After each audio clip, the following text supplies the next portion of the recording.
Kinulabog ng mga putok ng baril ang mga residente sa Balot Tondo, Maynila kagabi. Nagkabarilan kasi ang mga pulis Maynila at ang lalaking target ng kanilang operasyon. Live mula sa Maynila, may unang balita si Jomer Apresto. Jomer. Ivan, nauwi sa engkwentro ang pagsisilbilang sana ng warrant of arrest ng mga tauhan ng Manila Police District sa isang lalaki dito sa Balot sa Tondo, Maynila. 2 lalaki ang napatay habang 4 na pulis naman ang sugatan. Narito ang aking report.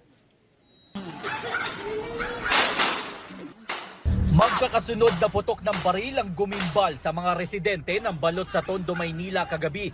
Nagkaengkwentro na pala ang mga tauhan ng Manila Police District na magsisilbi sana ng warrant of arrest kay alias RJ para sa kasong murder. Nilak nila yung pinto, no?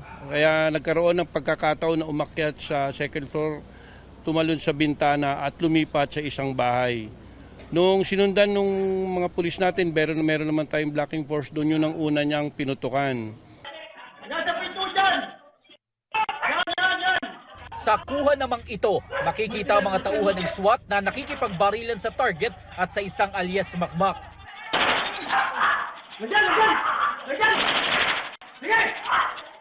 Itong suspect natin ay naghagis pa ng granada. Nagkataon lang na hindi pumutok sa personnel natin.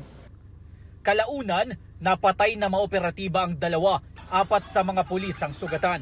Kabilang sa kanila sina Police Major Emark Dave Apostol, Police Corporal Kit Valdez at Police Corporal Emil Umolon. May sugat naman sa kamay ang OIC ng District Intelligence Division at namuno sa operasyon na si Police Lieutenant Colonel John Giagi.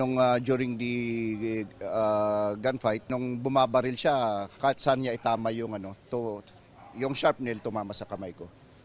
Hinuli naman ng pulisya ang isang babae na kasintahan daw ng target. Siya umano ang naglock ng pinto ng kanilang bahay habang isinisilbi ang warrant of arrest kay alias RJ. Ayon sa babae, 2 linggo pa lang sila ng kanyang nobyo at hindi niya alam na sangkot ito sa mga iligal na aktibidad. Itong suspect natin at ang kanyang grupo ay involved sa drug trafficking, gun for hire at illegal drugs. Si alias RJ din ang itinuturong nasa likod ng serye ng pamamaril noong nakaraang taon at nitong nakaraang buwan na posibleng may kinalaman daw sa illegal na droga. Matapos ang engkwentro, dumating ang mga tauhan ng EOD para i-detonate ang granada na hinagis ng isa sa mga napatay.